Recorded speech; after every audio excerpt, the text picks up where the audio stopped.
محمد وعلى آل سيدنا محمد. اللهم صل على سيدنا محمد وعلى آل سيدنا. اللهم صل على سيدنا محمد وعلى آل سيدنا. اللهم صل على سيدنا محمد وعلى آل سيدنا. اللهم صل على سيدنا محمد وعلى آل سيدنا محمد.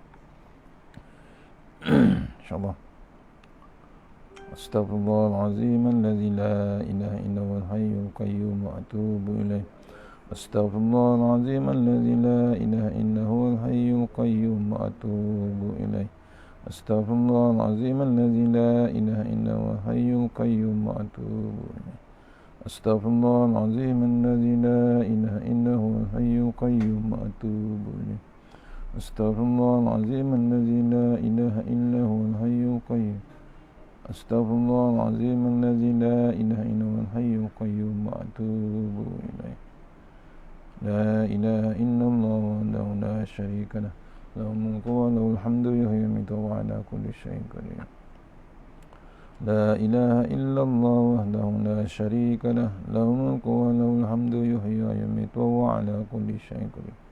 La ilaha illallah wahdahu la syarika lah. Lahul mulku wa lahul hamdu yuhyi wa yumiitu wa ala kulli syai'in qadir. La ilaha illallah wahdahu la syarika lah. Lahul mulku wa lahul hamdu yuhyi wa yumiitu wa ala kulli syai'in qadir.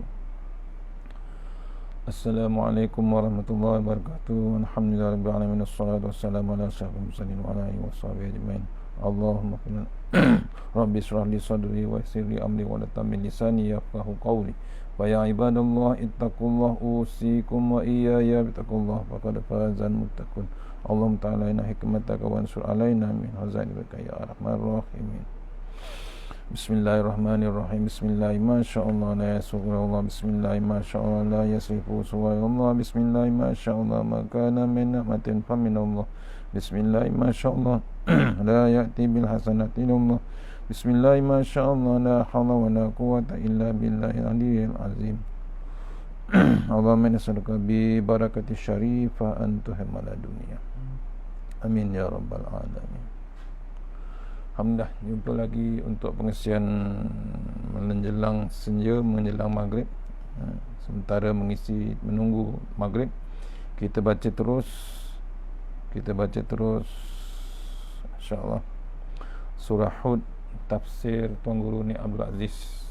Untuk lagi berkat, kita mulakan surah Al-Fatihah. Auzubillahi minasyaitonir rajim. Bismillahirrahmanirrahim. Iyyaka na'budu wa iyyaka nasta'in. Shiratal ladzina an'amta 'alaihim.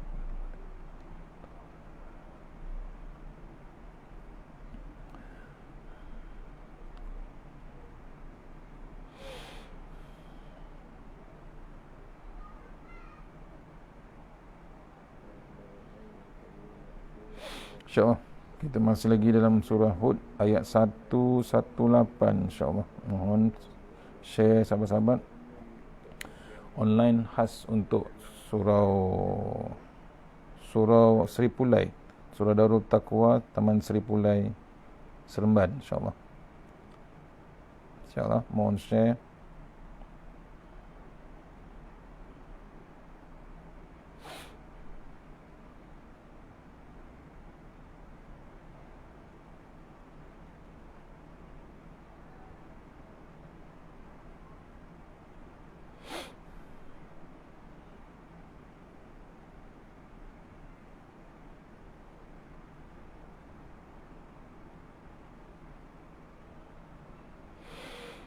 InsyaAllah kita masih lagi dalam surah Hud ayat 118.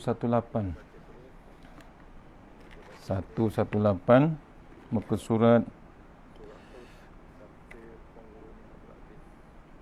surat 442. Saya masih lagi share sahabat-sahabat, mohon share.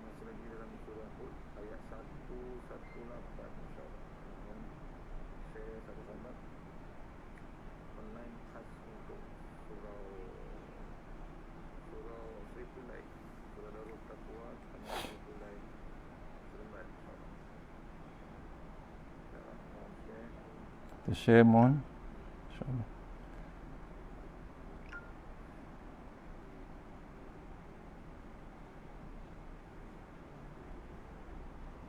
Okey, alhamdulillah. InsyaAllah kita teruskan ayat 118 surah Hud. A'udzubillahi minasyaitonirrajim. Walau syaa rabbuka laja'alan nasa ummatan wahidah wala yazaluna mukhtalifin. Sadaqallahul azim.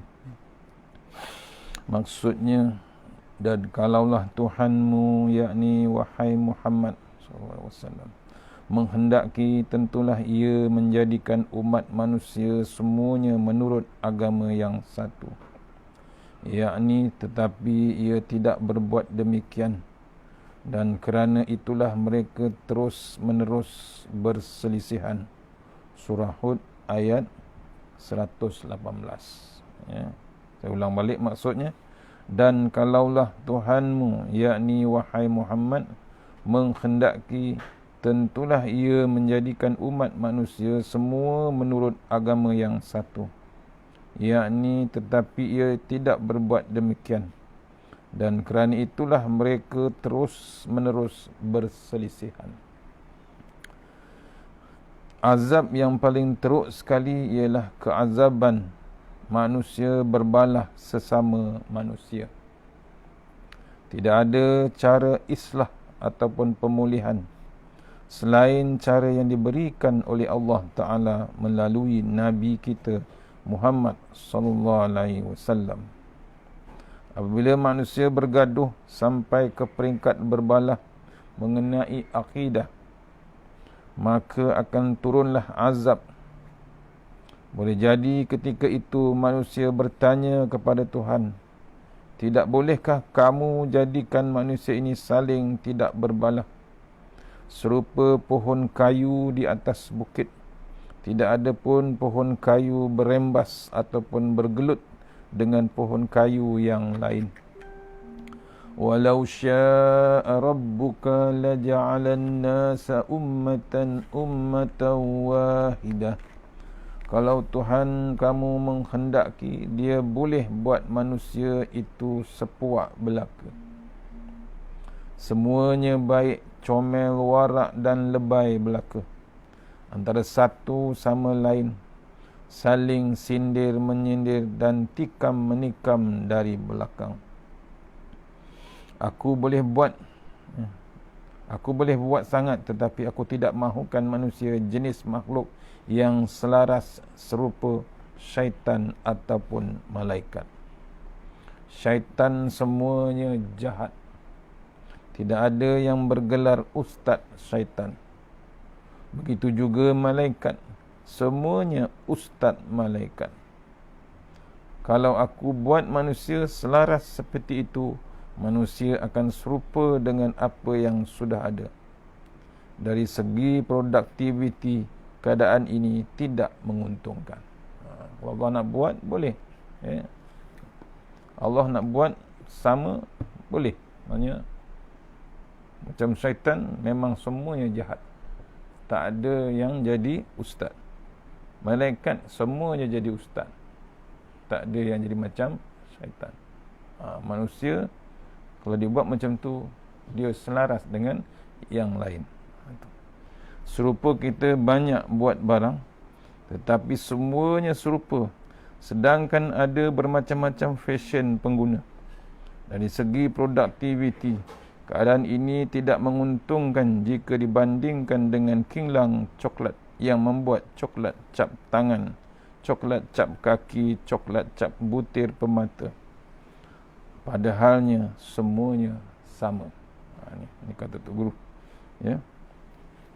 Oleh yang demikian, apabila Allah membuat manusia, Allah tidak buat semuanya selaras, tetapi Allah buat banyak jenis.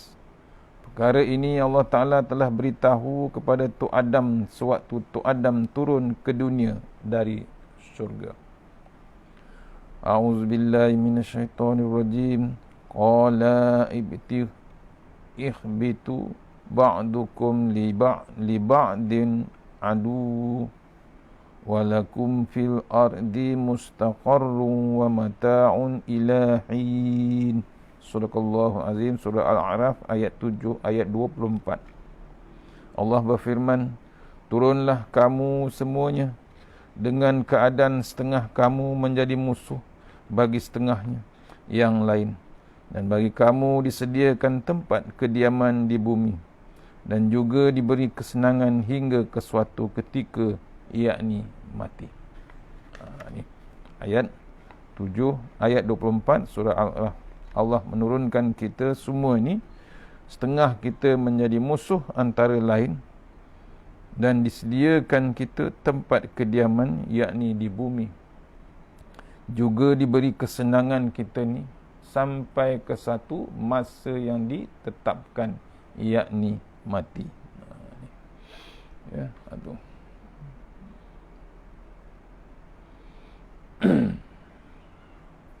Ada ayat yang menyebut wa kulna khbitu, wahai tu Adam, suami isteri, turunlah dari syurga, dan aku hendak cakap kepada kamu bahawa manusia satu sama lain akan bermusuhan. Apabila turun ke muka bumi ini, kamu akan beranak, bercucu dan bercicit. Selepas itu, kamu dengan tok laki kamu. Selepas itu, kamu dengan tok laki kamu, kamu dengan bini kamu, dan kamu dengan anak kamu pun akan berbalah di antara satu sama lain. Qul nahbitu minha jami'a, fa imma ya'tiyannakum minni hudan faman tabi'a hudaya fala khaufun 'alaihim wala hum yahzanun. Sadaqallahu azim. Surah Al-Baqarah ayat 38. Kami berfirman lagi, turunlah kamu semuanya dari syurga itu. Kemudian jika datang kepada kamu petunjuk dariku, yakni melalui rasul-rasul dan kitab-kitab yang diturunkan kepada mereka, maka sesiapa yang mengikutinya petunjukku, itu nescaya tidak ada kebimbangan dari sesuatu yang tidak baik terhadap mereka, dan mereka pula tidak akan berduka cita. Al-Baqarah ayat 38.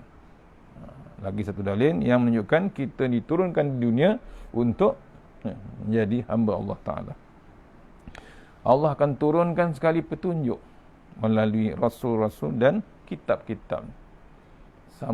Samalah kita dapat sekarang. Kita dah ada rasul, kita dah ada nabi, kita dah ada kitab. Cuma kita follow je sebenarnya. Kenapa nak follow yang lain? Ni. Ya, siapa yang ikuti petunjuk Allah Ta'ala, nescaya tidak ada kebimbangan, tiada susah, tiada duka cita. Dia tahu semuanya itu adalah datang daripada Allah Subhanahu Wa Taala. Petunjuk. Dan mereka tidak akan berduka cita.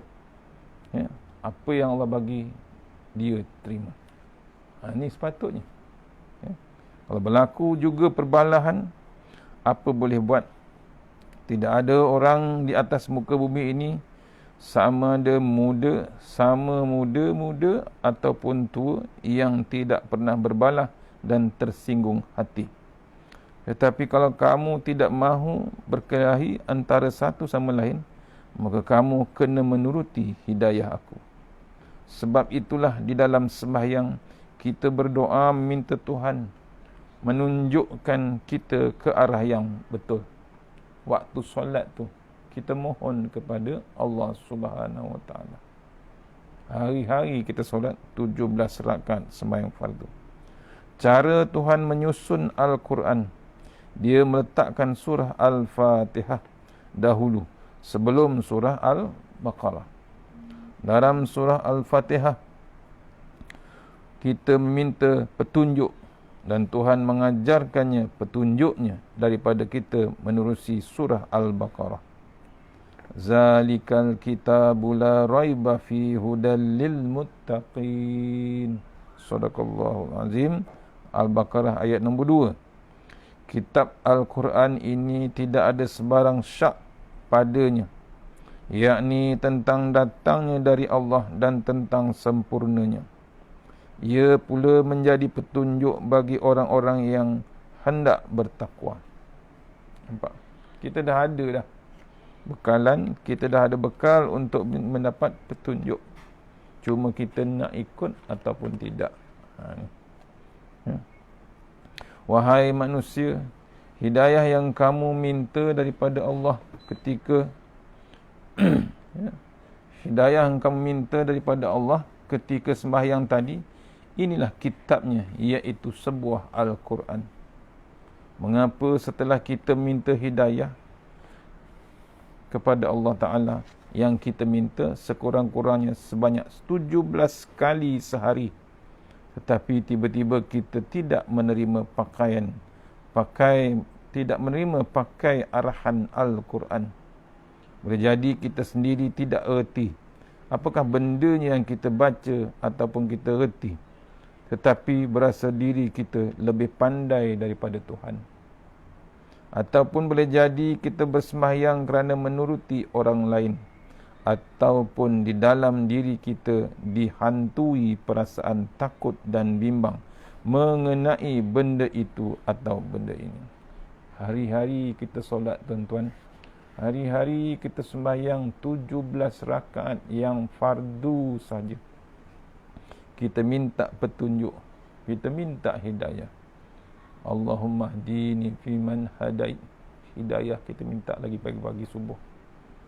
Tengah-tengah sembahyang tu duduk, Rabbirfirli warhamni wajburni warfa'ni warzuqni wahdini. Kita minta lagi hidayah. Sehari lebih pada 17 kali waktu fardu tu antaranya. Sebab tu kalau kita masih lagi tak hendak ikut Al-Quran, tak hendak ikut lagi Allah Subhanahu Wa Taala, tak jadi pasang, ya, tak terjejas Allah Ta'ala. Cuma kita akan jawab dengan Allah Ta'ala bagaimana. Kenapa? Kebanyakannya tak ikut, ya, sembahyang tapi tak ikut. Pasal apa? Kata tu guru, boleh jadi kita sendiri tidak reti apakah bendanya kita baca, apa bendanya apa kita tak reti, tetapi berasa kita ni lebih pandai kepada Allah Ta'ala daripada Allah Ta'ala. Ataupun boleh jadi kita sembahyang kerana menuruti orang lain. Dah keturunan sembahyang, semuanya sembahyang, tapi perangai Allahu Akbar, masih lagi lari jauh daripada Allah Ta'ala. Ataupun di dalam diri kita ni dihantui perasaan dan bimbang, takut mengenai benda itu, benda ini. Bimbang sangat benda-benda lain bab agama ni. Takut yang amat sangat. Kalau boleh, keluarkan bab agama daripada bab dunia. Hakikatnya tidak ada cara lain untuk kita mendapatkan hidayah dan petunjuk Allah selain kembali kepada Al-Quran. Kerana Al-Quran itu sendiri disebut Zalikal Kitab, kitab yang maha mulia ini. La raiba fihi, tidak usah ragulah. Hudal lil muttaqin, ia akan menjadi petunjuk kepada orang golongan manusia muttaqin, orang yang bertakwa. Tidak semua manusia boleh menerima hidayah Al-Quran. Hanya manusia yang mempunyai sifat-sifat muttaqin sahaja yang boleh menerimanya. 3 sifat muttaqin ialah yu'minuna bil ghaib, yang beriman kepada benda-benda yang ghaib. Tu orang yang muttaqin, orang yang takut dengan Allah Ta'ala, yang takwa sebenar-benarnya dengan Allah Ta'ala. Walaupun dosa, pahala, syurga dan neraka adalah benda-benda yang tidak dilihat oleh mata, tetapi adakah kamu sanggup mengimaninya setelah kamu diberikan hujah? Kalau kamu sanggup beriman, artinya kamu sudah ada sifat yang pertama. Ni. Kita yakin, percaya betul dengan bab ghaib, iaitu bab dosa, syurga, pahala dan neraka. Maksudnya kita sudah ada sifat yang pertama. Sifat yang kedua, ya, tadi yang pertama yang beriman kepada benda-benda yang ghaib. Yang kedua, sifat kedua ialah wa yuqimunas solah, sembahyanglah, sembahyang dengan cermat. Bila kita solat, sembahyang dengan cermat. Masuk saja waktu, terus bersembahyang bilangan 5 kali sehari, cukup molek. Air sembahyang dijaga molek. Makanan dan minuman daripada sumber yang halal. Kalau kamu sanggup buat, artinya kamu sudah ada sifat yang kedua. Allah, tuan-tuan. Itu kesan solat tu. Bila ada bab solat tu, solat dengan cermat, sembahyang dengan cermat.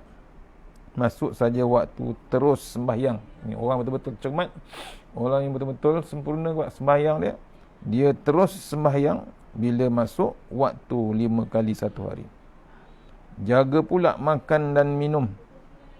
Bila sembahyang, jaga makanan dan minumannya. Solat, dia buat perangai macam orang yang bersolat. Yakin yang amat sangat. Daripada sumber yang halal bila makan. Bila dapat begitu, kita dapat yang sifat yang kedua, iaitu kamu sanggup berbuat, artinya kamu sudah dapat sifat yang kedua. Pertama, ya, yang beriman kepada benda yang gaib. Kedua, sembahyang dengan yang cermat. Ya, sembahyang dengan cermat. Sifat yang ketiga ialah wa mimma razaqnahum yunfikun. Maksudnya sanggup menderma daripada rezeki yang aku beri. Ya, sanggup derma yang Allah bagi. Dia korbankan hartanya untuk jalan Allah Ta'ala. Kalau ketiga-tiga sifat ini ada pada kamu, maka Al-Quran telah menjadi pemimpin dan petunjuk ajar kamu. Tetapi kalau hanya satu ataupun dua sahaja yang diikut, maka Al-Quran tidak dapat memberikan apa-apa kesan dan panduan kepada kamu. Ya, ada orang ambil sebahagian saja, suka derma, sembahyang tidak. Ya, tak hendak sembahyang, tak hendak beriman dengan benda-benda yang gaib. Dia tidak yakin. Suka bab gaib. Tu 3 poin yang penting, iaitu pertama, sembahyang dengan cermat, yakni wa yuqimunas solah. Yang kedua, yang pertama tadi, yu'minu nabil ghaib, beriman dengan benda-benda yang gaib. Ya, beriman dengan benda-benda yang gaib. Yang ketiga, wa mimma razaqnahum yunfikun. Maksudnya sanggup menderma daripada rezeki yang Allah beri. 3 sifat itu yang diajar oleh Al-Quran, yang telah menjadi pemimpin dan petunjuk ajar kita. Tapi kalau hanya satu saja ataupun 2 saja ikut, maka Al-Quran tidak dapat memberikan apa-apa kesan panduan kepada kita. Maksudnya dia tak faham apa yang diajarkan, apa yang ditunjukkan di dalam Al-Quran. Wala yazalu muhtalifun. Dan orang ini akan berkelahi terus menerus. Kalau orang melakukan sesuatu yang tidak serupa dengan kehendak, ya, kalau orang melakukan sesuatu yang tidak serupa dengan kehendak kita, maka kita sebagai suami isteri, bapa, tok penghulu, wakil rakyat, pegawai kerajaan, polis, menteri besar ataupun Perdana Menteri, janganlah cepat marah, serentak, tersentak dengan berasa frust sehingga merajam bumi ataupun hentak kaki. Wala yazalu muhtalifun. Ada orang ini akan berkelahi terus menerus. Kalau orang yang melakukan sesuatu yang tidak serupa dengan kehendak kita, maka kita sebagai, tak kira suami ke isteri ke, jangan terus hentak kaki, jangan terus berasa marah. Bahasanya hentak kaki tu merejam bumi. Dia tak puas hati. Tak kira dia menteri besar ke, Perdana Menteri ke, bila frust jangan cepat marah, kata Tok Guru. Kerana apa? Kerana memang fashion manusia itu suka berkelahi. Kalau kita tergigit garam, lidah akan terasa masin. Manusia memang tak boleh elak daripada perangai berkelahi, bergaduh. Memang dia tak boleh hilang bab tu. Kata Tok Guru, kalau kita tergigit garam, lidah akan terasa masin. Tidak betul kalau kita kata, mengapa garam ini masin? Garam memanglah rasanya masin, dan lada pula memanglah rasanya pedas. Maka sudah menjadi tabiat manusia suka bergaduh. Kalau tak ada bergaduh, dia bukan manusia. Allahu Akbar. Tu tuan-tuan. Tu yang kata Piramli sedang suami isteri pun bergaduh. Cinta macam mana pun bergaduh. Kata Piramli, sedangkan lidah lagi tergigit.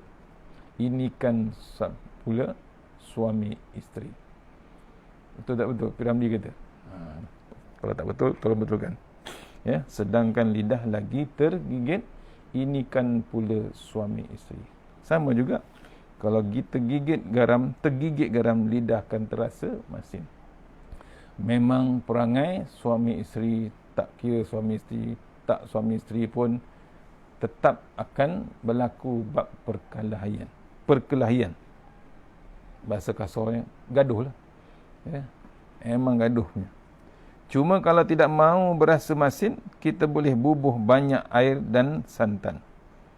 Kalau marahkan garam kerana rasa masinnya itu, ya, hanyalah satu kebodohan kamu saja. Bila masin sangat, dimarahnya garam. Memang bodoh lah.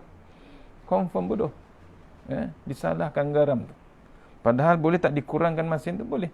Kata Tok Guru, bila banyak sangat garam, bubuhlah banyak air. Banyakkan santan. Ya. Manusia memang fashionnya suka berkelahi. Kalau masin ada cara hendak menawarkannya. Jadi kalau tidak mahu berbalah sesama sendiri, maka marilah kita kembali kepada Al-Quran.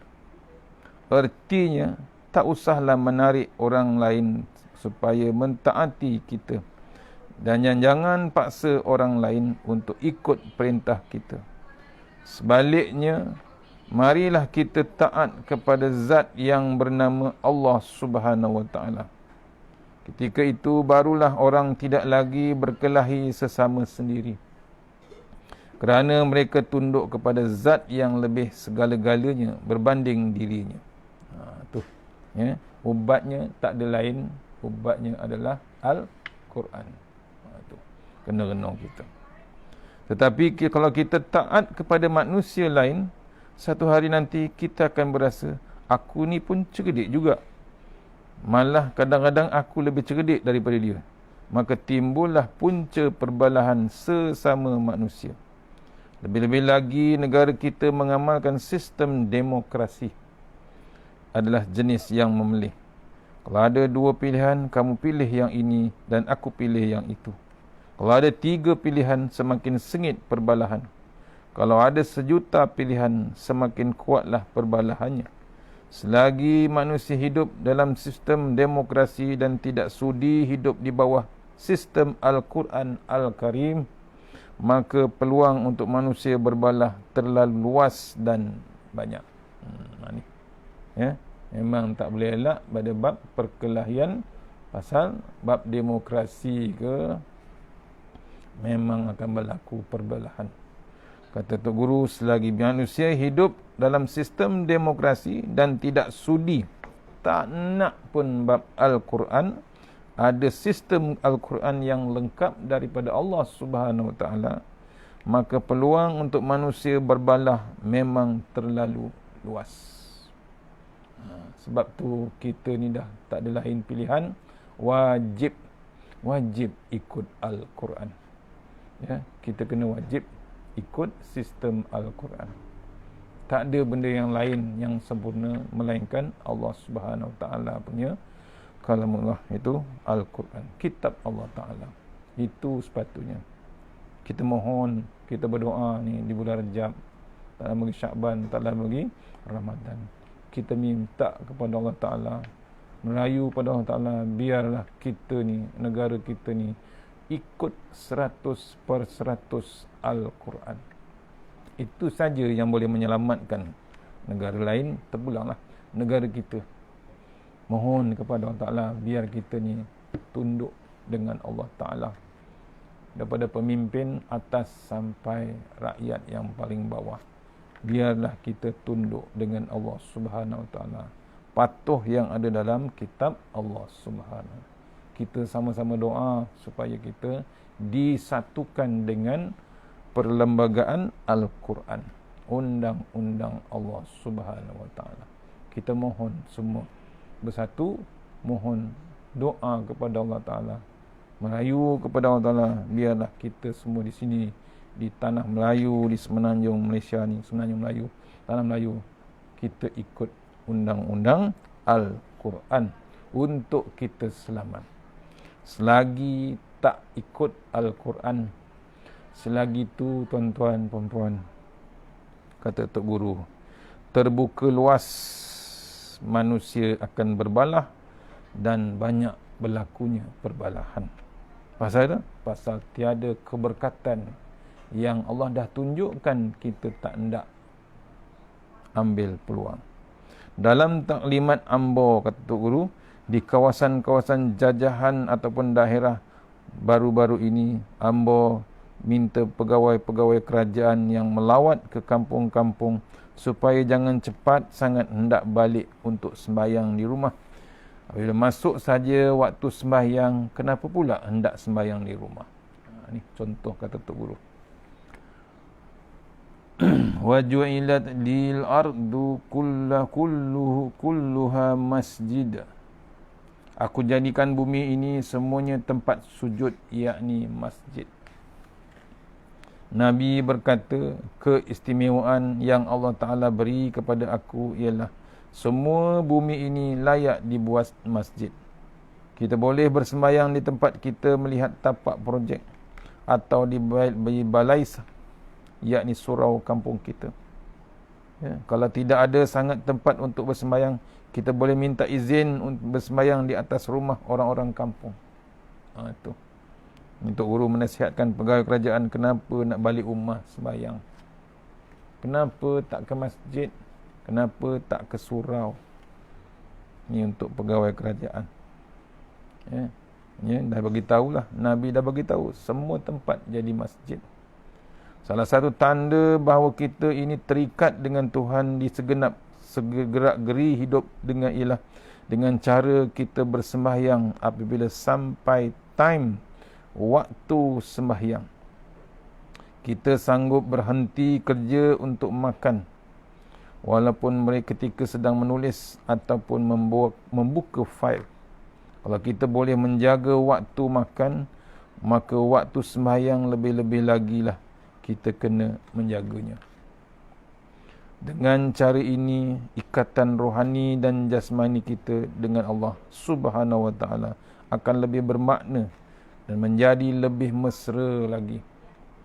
Apabila kita mengajar diri kita untuk terikat dengan Tuhan, maka segala gerak-geri dan tingkah laku kita dengan rakyat akan lebih banyak pantang larang. Ni, ya, ceritakan. Kita ni biarlah kita terikat dengan Allah Subhanahu Wa Taala. Bukan dengan terikat bab makan, bukan terikat dengan restoran, bukan terikat dengan kerja. Kita biar terikat benar-benar dengan Allah Subhanahu Wa Taala.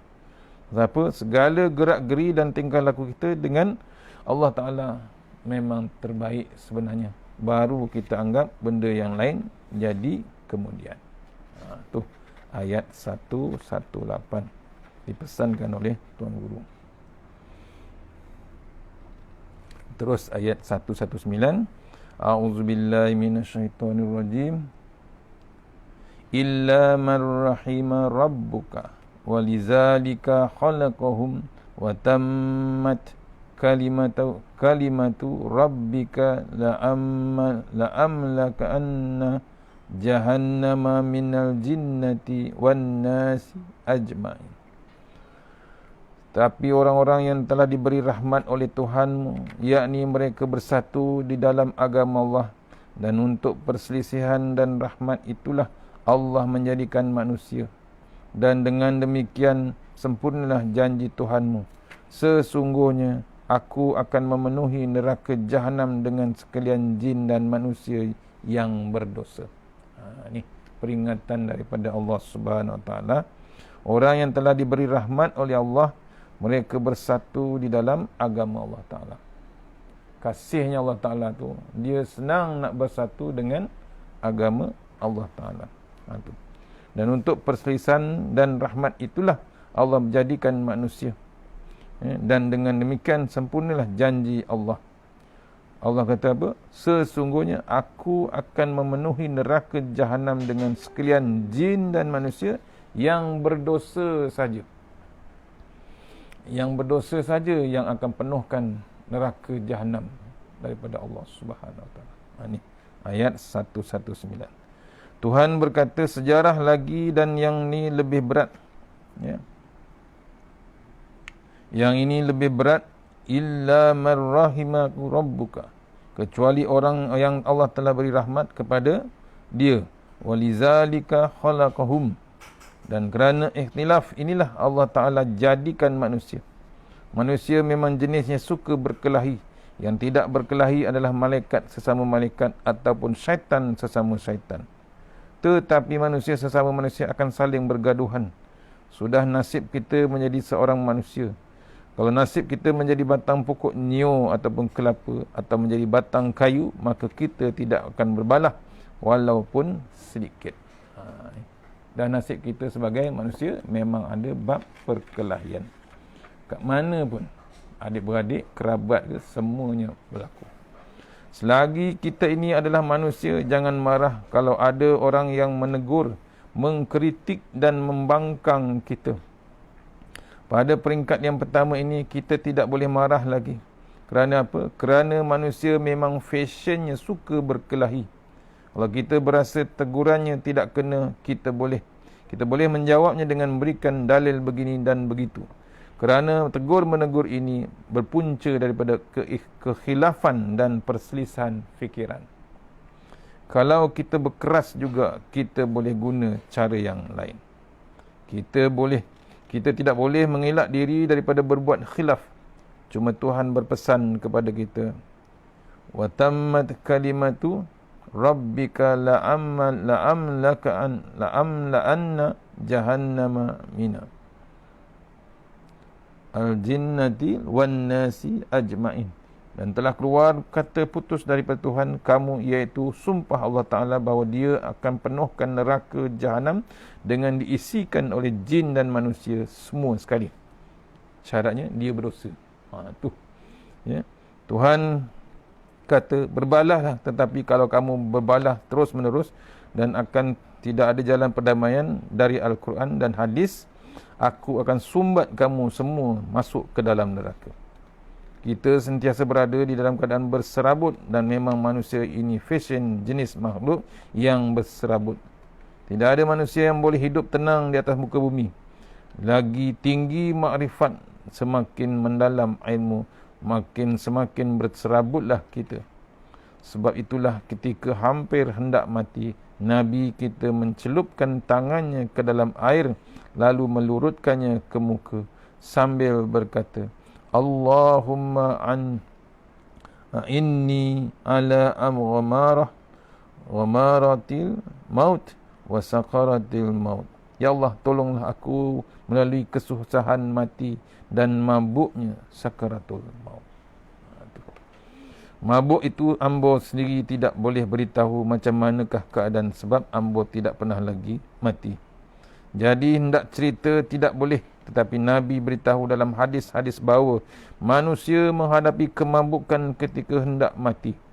Boleh jadi ketika hendak mati kita rasa berserabut kerana teringatkan dosa itu dan dosa ini waktu nak mati. Atau teringatkan banyaknya peluang-peluang untuk mendapatkan pahala tetapi kita tidak mengusahakannya. Atau teringatkan peluang-peluang untuk bertaubat yang kita abaikan. Atau tidak menggunakan peluang-peluang yang untuk berbakti kepada Allah ketika zaman muda dan merasa senang kita. Dalam masa senang, tak buat langsung. Maka mulalah datang penyesalan, perasaan berserabut. Boleh jadi juga disebabkan oleh benda-benda lain. Wallahu a'lam. Berserabut pasal nak mati dalam sakaratul maut. Dia teringatkan dosa, dia teringatkan terlepas peluang bab pahala, terlepas buang babat kebaikan dengan Allah Ta'ala. Salah satu kata pemutus daripada Allah ialah la'amla anna. Tetap aku akan penuhkan neraka jahanam. Apakah isinya? Terdiri daripada jin dan manusia. Sekalian orang Melayu dipanggil sebagai hantu syaitan, tetapi Islam memanggilnya jin. Jin dan syaitan adalah makhluk yang wujud. Demo berdua ni serupa ambo. Juga sama-sama ditugaskan oleh Allah Ta'ala memikul agamanya. Jin dan manusia disebut sebagai dua benda yang berat. Kalau tubuh kita ditimbang, boleh jadi beratnya 60 kilogram. Kalau ditambah lagi dengan satu guni padi, tentulah nilai timbangan padi akan bertambah kerana bebannya dalam benda yang berat. Sebenarnya benda yang paling berat di muka dunia ialah amanah Allah Subhanahu Wa Taala. Agama Islam sejak awal sampai akhir, baik amalan fardu ataupun sunat, semuanya merupakan amanah yang Tuhan bebankan ke atas diri kita supaya kita melaksanakan dengan sepenuhnya. Sebab itulah kita ini disebut sebagai benda yang berat. Satu masa kelak bumi ini akan digoncang dan gempa bumi akan berlaku di seluruh dunia. Ketika itu bumi akan memuntahkan sebanyak mana benda-benda yang berat. Wa akhrajatil ardu asqalaha, serta bumi itu mengeluarkan segala isinya. Surah Al-Zalzalah ayat nombor 2. Dalam banyak huraian kitab-kitab tafsir, benda yang benar-benar berat di atas muka dunia ini adalah manusia. Jadi dalam kehidupan ini kita tidak ada peluang tidak ada peluang untuk mencari benda-benda yang ringan seperti malas, hendak sembahyang, kerana memang sudah menjadi sifat manusia tidak boleh mengelak daripada memikul benda-benda yang berat. Kita boleh mencari satu masa sekadar untuk meringankan jasmani, tetapi amanah yang Allah Ta'ala bebankan ke atas kita mesti dipikul terus menerus. Itu pun ada kelonggaran-kelonggaran tertentu yang Allah Ta'ala berikan.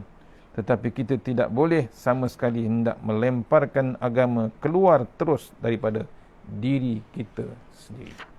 Itu maksudnya kita tak boleh elak bab keringanan dalam agama. Itu adalah amanah yang paling berat untuk kita uruskan sebelum kita disoal kemudian. Takat tukut dah hampir maghrib. Mudah-mudahan pengisian petang ni sebelum maghrib kita dapat menghadap Allah Ta'ala.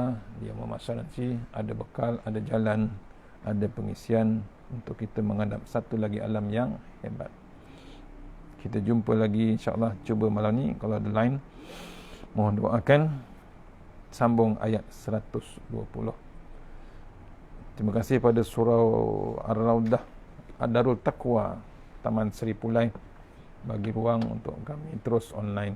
Mohon berdoa supaya kita dapat kuliah yang sebenarnya dan berjemaah di waktu akan datang, supaya kita dapat offline maksudnya kita terus menerus dalam masjid ataupun surah. Yang terbaik daripada Allah Ta'ala, yang lemah daripada saya sendiri. Kita sudahi surah Al-Fatihah. Bismillahirrahmanirrahim. Iyaka na'budu wa iyaka nasta'in. A'udzubillahi minasyaitonirrajim. Bismillahirrahmanirrahim. Allahumma tawil a'marana wassahi ajsadana wa nawwir qulubana wasabbit imanana wa ahsin a'malana wasi' arzaqana wa ilal khairi qaribna wa anis syarri wa wadina fid din wa dunya wal akhirah. Ya Allah, panjangkan umur kami, sihatkan badan kami, terangkan hati kami, tetapkan iman kami, elokkan amalan kami, luaskan rezeki kami, dekatkan kami kepada kebajikan, jauhkan kami daripada kejahatan, tunaikan hajat kami. Bismillahirrahmanirrahim. Bismillahirrahmanirrahim. Bismillahirrahmanirrahim. La yadurru ma ismihi azab. Bismillahirrahmanirrahim. Bismillahirrahmanirrahim. Bismillahirrahmanirrahim. La yadurru ma ismihi syai'un fil ardi wa fis samai wa sallam. Bismillahi ala nafsi wa dini. Bismillahi ala ahli wa mali. Bismillahi ala kulli syai'in atani rabbi. Allahu akbar, Allahu akbar, Allahu rabbi la usyriku bi syai'an nazajaruka wa jalla tanaruka wa taqaddasat asma'uka wa la ilaha ghairu. Allahumma inna a'udzubika min syarri kulli jabbarin anim wa a'udzubika min syarri kulli syaitanin marid wa min syarri qada'is su wa min syarri kulli dabba anta akhzu min nasyati. Inna rabbi ala siratim mustaqim. Rabbana atina fid dunya hasanah wa fil akhirati wa qina azabannar. Wassallallahu wasallam alhamdulillah rabbil alamin. Terima kasih tuan-tuan. Jumpa lagi insya-Allah Mohon doakan line clear malam ni. Assalamualaikum warahmatullahi wabarakatuh.